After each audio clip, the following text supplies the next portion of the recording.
So, good night, everyone. Welcome. Our topic for today is le temps, l'imparfait. So this is the tenses, but the only tense we're dealing with tonight is the imperfect tense. So, qu'est-ce que nous faisons ce soir? Qu'est-ce que nous faisons ce soir? What are we doing this evening or tonight? Bonsoir tout le monde. Ce soir, nous avons étudié l'imparfait. And I have the translation here. Good evening, everyone. This evening, we are going to study the imperfect tense. So let's get at it. We are going to look at the various instances when this tense is used and look at its basic formations as well as important verbs to note and how they are formed in the imperfect tense. So let's go. So let's rewind and let's talk about the past, l'imperfect edition, because you know there are various different past tenses, but for tonight we're just looking at l'imperfect. So here there are different things to discuss, and I decided to start with the endings for verbs conjugated to the imperfect tense. So we have the subject pronouns and we have the imperfect endings, the imperfect tense endings, which accompany these subjects. So we have je, which means I, je, and the imperfect tense ending would be AIS. For tu, it has the same imperfect tense ending, AIS. However, the rest change. So when it comes to il, elle, on, the imperfect tense ending would be AIT. When it comes to nous, which means we, the imperfect tense ending would be ion, which is IONS. When it comes to vous, the ending would be IEZ. And last but not least, il, elle, and the ending would be AIENT. So, these have the same endings as the conditional tense. They're the same endings, however, they're used differently. So, when the subject is je, the verb conjugated in the imperfect tense would end with AIS. It can't end with anything else. It must end with AIS. When it comes to tu, the same rule applies. The verb would be conjugated to, when the verb is conjugated to the imperfect tense, it would end in AIS once the subject is tu. If the subject is il, elle, on, when the verb is conjugated into the imperfect tense, it would become AIT. In terms of nous, which means we, the verb conjugated into the imperfect tense would end in ion, IONS. And the subject doesn't only have to be nous. The subject can be ma mère et moi, my mother and I, les filles et moi, the girls and I, which both translate to we if we wanted to use a subject pronoun rather than the subject itself. We would use nous. So I just want to get across the point that every sentence won't begin with these subject pronouns. There would be actual subjects. So you have to know the endings for the different subjects. So when it comes to vous, I think vous would be vous though, but vous, once the verb is conjugated into the imperfect tense, it would end in IEZ. And last but not least, il, elle, the verb conjugated into the imperfect tense would end in AIENT. And those are your imperfect tense endings depending on the subject pronoun. And, well, subject in a way. So, how is the imperfect formed? So, as you know, there are 3 types of verbs in French. Those which end in ER, those which end in IR, and those which end in RE. Those are the 3 verb endings in French when the verb is in the infinitive. So to form the imperfect tense with each type of verb, the word stem of the new form in the present tense is used. So depending on the verb, you would figure out, or you would know the present tense form of the verb. You would remove the on ending because that's the present tense ending. So you remove the on, and then you have your word stem. So those word stems are then followed by the appropriate ending, which we just went through. And the ending would obviously depend on the subject or subject pronoun. I know I used a lot of words, and I'm going to show an example to show what I mean. But yes, so depending on the verb. Okay, so let me go to the example so I can talk about it better. So here's our first example. I spoke to her every day. Je le parlais chaque jour, ou je le parlais tous les jours. So I spoke to her every day. So our verb here would be to speak, and to speak is parler, which I have here. Let me get the laser pointer. So which I have here, parler. So the present tense, the new form of the verb parler in the present tense is parlons. Parlons. So that correlates with this part. So the word stem of the new form in the present tense is used. So we have to know what's the new form of the verb. So what's the new form of parler? Parlons. In the present tense, parlons. So then we drop off the ONS. So we drop off the ONS and we're left with parle.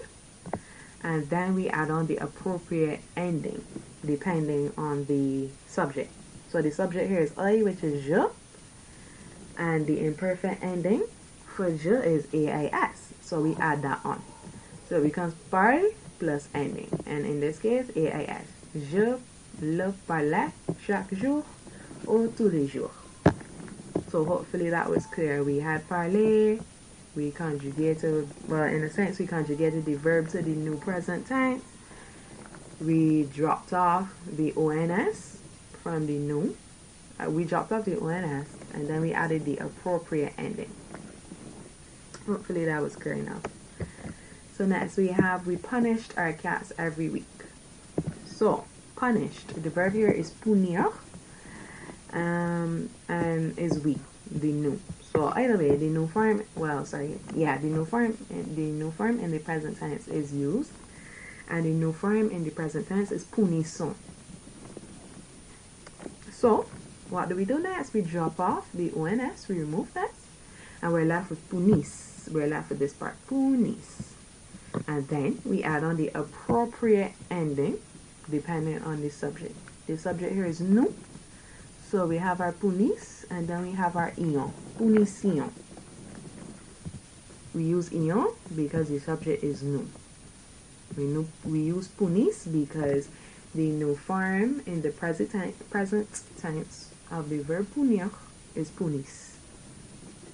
So nous punissons nos chats chaque semaine. We punished our cats every week. Very mean, but it was just an example. And last but not least, they took the bag every month. So the verb we're using is prendre. To take, prendre. So what do? We find out the new form of the verb prendre in the present tense.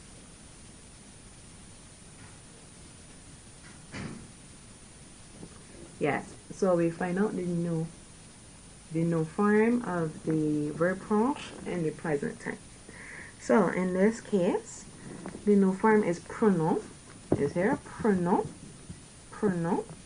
And what do? We drop off the ONS and we're left with prend.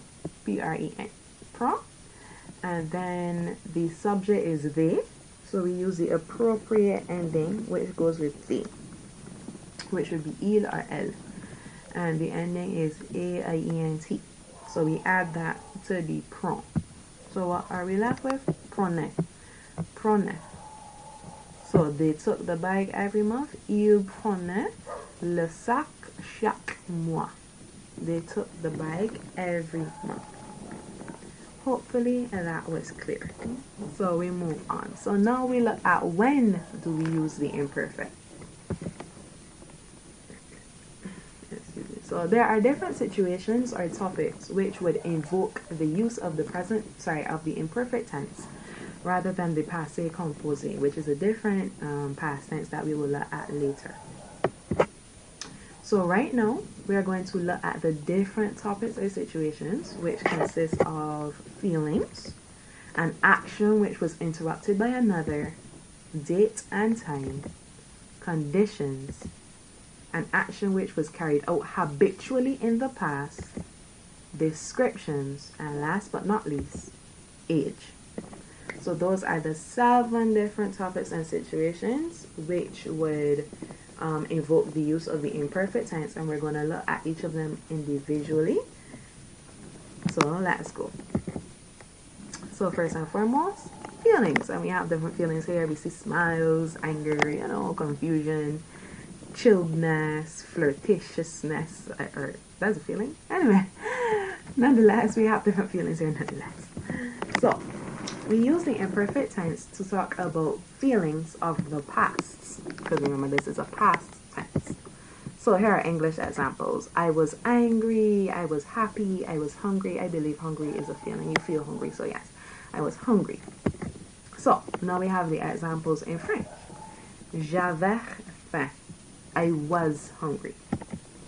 Il était très content. Content. Oui. He was very happy. And last but not least, vous étiez furieux. Furieux. Oui. You, Farmon, were furious. So these are feelings in the past. So I was hungry. And there's no specific time frame. So I was hungry. He could have been hungry at any point in time. We don't know, but we do know that the person was hungry. Oh, excuse me. So here we have the use of avoir. This is the imperfect conjugation of avoir. So the subject is je, I, je. There is no e, but an apostrophe is used because the e would come before an a, and when that happens, you join the words together. So you got j'avais, and then AIS. Why do we use AIS? Because the subject is je, and that is the ending which corresponds with je. Next we have il était très content. He was very happy. That's another emotion or a feeling. So he was very happy. Il, the subject is il, so we use this is the imperfect conjugation of h. So the ending, I highlighted the ending. The ending is AIT. Why do we use AIT? We use AIT because il is the subject. Il meaning he is the subject. And if you remember the chart from before, AIT is the imperfect ending. AIT, yes, is the imperfect ending when the subject is il. And last but not least, we have vous. Vous étiez furieux. So you, Farmer, were furious. So we see the subject is vous. So the imperfect ending that we have to use when we conjugate the verb is IEZ. Not AIS, not AIT, not IONS, not AIENT. No, it is IEZ. Why is it IEZ? Because vous is the subject, and that is the ending which corresponds with vous. There is no other ending in the imperfect tense. Just that one.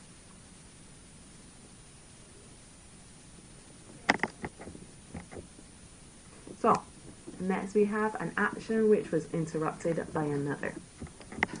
So we use the imperfect tense to talk about an action in the past which was incomplete due to another action occurring. So it basically sounds like I was doing something, then something else took place. So you can think of it like that. When you want to think of an incomplete action due to another, something was going on, and then something else happened, interrupting that action. So here are some examples. Elle marchait quand une voiture la heurtait. Elle marchait quand une voiture la heurtait. Oui. So she was walking when a car hit her. So she was doing something and then something happened. So she was walking, elle marchait, So why is it AIT? Because the subject is elle. Yes, because the subject is elle. Elle marchait quand une voiture l'a heurté. So she was walking when a car hit her. The subject is elle, so we use AIT. So, once more, she was doing something when something else took place. So, nous buvions quand l'incendie s'est déroulé. So we were drinking when the fire took place. So something was happening when something else happened. So something was going on when something else happened. That, I think that's the best way to put it. Something was going on when something else happened. So we were drinking when the fire took place. We were doing something and then something else occurred. So, nous buvions. Why do we have IONS rather than AIT, AIS, AINT? Because of the subject. The subject is nous. And as we looked at the chart before, the imperfect tense ending for verbs, the imperfect tense ending for verbs conjugated, the imperfect tense ending when the subject is nous is the ending to use is IONS. Next we have date and time. So we use the imperfect tense to talk about dates and times of the past. So English examples, it was May 5th. It was 8 o'clock in the morning. So here are the examples in French now. So c'était le 23 avril. It was April 23rd. C'était 2h moins 20. It was 1:40. So in this case, since it was, you'll use C, c'était, which is actually like S and A, well, S and H put together, c'était. So this phrase itself, c'était, oui, c'était, that is, it means it was. Nothing else means it was, or instead, I can't say nothing else, but for sure this means it was. It was April 23rd, it was 2 hours, sorry, it was 1:40. So it was c'était. And that is just, we use AIT because that is just how it is. That's how it's supposed to be. So next we have conditions. So we're using imperfect tense to talk about conditions. So what I mean is we're describing how outside or how the environment was.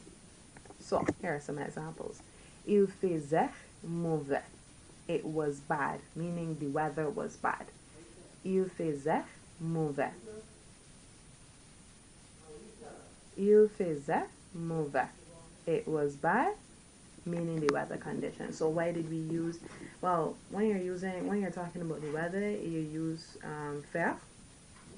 Is il the conjugation of faire and whatever else.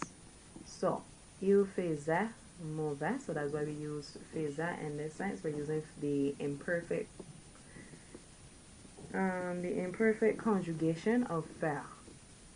So it would be il faisait AIT. You got the same il as if it was he, so yeah, AIT. So it was bad weather, describing how the weather was at that time, how outside was, how the condition was, how the environment was. It was bad weather. Next we have il y avait du soleil. It was sunny. So in the present tense it would be il y a du soleil. Il y a, the a comes from avoir. So here we conjugate avoir in the imperfect tense.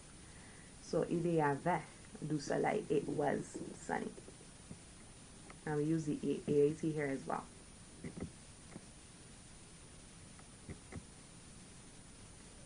Next we have an action which was carried out habitually in the past.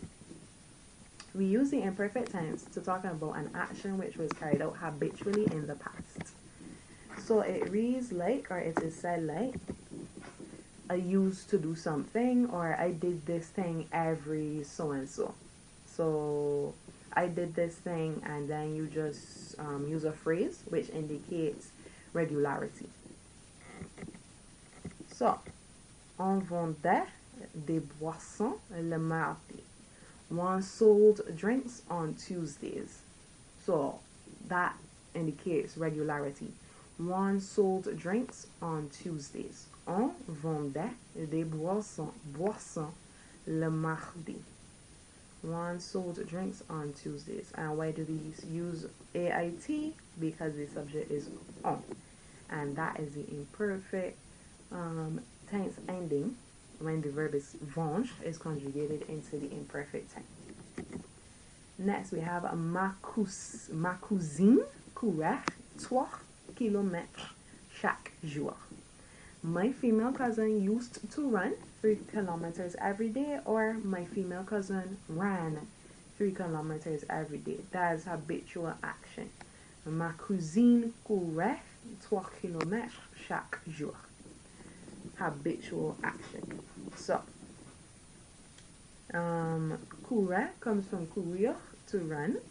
And we use AIT because the subject is a single person and is a single female, to be precise.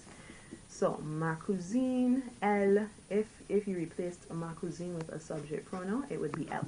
And what is the imperfect tense ending which accompanies elle? AIT. So that's how we get ma cousine courait. We're almost to the end. We have descriptions. So, we use the imperfect tense to talk about descriptions. So, in this case, you are describing someone or something. So, here are the examples. Le chien était noir, grand et très joueur. Joueur.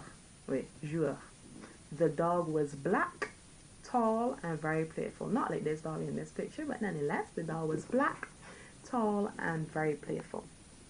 Le chien était noir, grand et très joueur. So, what is the subject? Le chien. So that is why we use AIT. Le chien is masculine and it's singular. So, in this case, if you were to replace it with the subject pronoun, it would be replaced with il. What is the imperfect tense ending which accompanies il? AIT. So that's how we get était. And était, this is the imperfect, well, one of the imperfect conjugations for être. Last but not least, le jardin avait beaucoup d'arbres et une fontaine. So the garden had a lot of trees and a fountain. You're describing the garden. The garden had a lot of trees and a fountain. Le jardin, if you replaced it with a subject pronoun, it would be replaced with il. So le jardin avait beaucoup d'arbres et une fontaine. So the garden, masculine, if you replaced it with a subject pronoun, it would be replaced with il, since it's one subject and it's singular, and it's masculine. And what imperfect tense ending accompanies il? AIT. So, le jardin avait AIT. And this verb, avait, is the imperfect conjugation of the imperfect tense conjugation, of avoir. Next we have age. Well, last but not least, we have age, I should say. Last but not least, sorry. So we use the imperfect tense to talk about age in the past. So, here are some examples. When I was younger, you're talking about your age in a sense in the past. So, quand j'étais plus jeune. Quand j'étais plus jeune. When I was younger. So, the subject is I, so we use je. And was younger, in this case we use être. So, why do we use AIS? Because the subject is je. And that is the imperfect tense ending which is used when the subject is je. Next we have I was 5 years old when. J'avais 5 ans quand. So in this case, when we're talking about age, we always use avoir and the number of years when you're talking about your age. So j'avais 5 ans quand. So what is the subject? I. So we use the imperfect tense ending would be AIS. Last but not least, when we were 21 years old, quand nous avions, well, sorry, quand nous avions 21 ans. 21 ans. Okay. So when we were 21 years old, so we use IONS this time rather than AIS or AIT. Why? Because there's a change in the subject. So now it is nous. So, quand nous avions 21 ans. When we were 21 years old. And we use IONS because of nous. So here I have the different 3 important verbs in French. And here are the imperfect conjugations. So for je is avait, tu avais, il, elle, on avait, nous avions, vous aviez, il, elle, well, ils avaient, or elles avaient. So in this case, even though I have je, since the E is coming before a vowel, this wouldn't actually be je avais. We would drop the E and put the apostrophe, so it'd be j'avais. J'avais, tu avais, il avait, elle avait, on avait, nous avions, there's an S coming before the A, so there's a liaison. Vous aviez, liaison. Ils avaient, elles avaient, liaison, because of the S and the E. So the same thing happens again. So because the E is coming before a vowel, you will drop this E, sorry, you will drop the E on je and use an apostrophe. So it'll be j'étais, tu étais, il était, elle était, on était, nous étions, vous étiez, ils étaient, elles étaient. J'étais, tu étais, sorry, tu étais, il était, elle était, on était, nous étions, vous étiez, ils étaient, elles étaient. And last but not least, we have faire. So, remember that for this one, with H, we don't really have the, like, you don't use the no in the present tense and then add on the ending. No, that does not apply here. You just remember that for this one, we use E and T, E without accent and T. And then add on the conditional ending. Avoir, in this case, it looks like you drop, oh no. Avoir is normal because the present tense conjugation of avoir is avant, and then you drop the ONS and you get so on. And you get the and you add on the ending. So that's correct. It's only the H really that's different here. For faire, you know that the present tense conjugation in the nous of the nous form. Anyway, when it comes to the nous form, the present tense conjugation is faisons. You'll drop the ONS and you're left with FAIS, and then you add on the imperfect endings. So faisait, je faisais, tu faisais, il faisait, elle faisait, on faisait, nous faisions, vous faisiez, il faisait, elle faisait. I'm going to repeat that again. Je faisais, tu faisais, il faisait, elle faisait, on faisait, nous faisions, vous faisiez, il faisait, elle faisait, sorry. And those are the imperfect conjugations of these verbs. Merci, merci, merci. Merci pour votre attention. Have a great night. See you again later. Thank you very much for your time.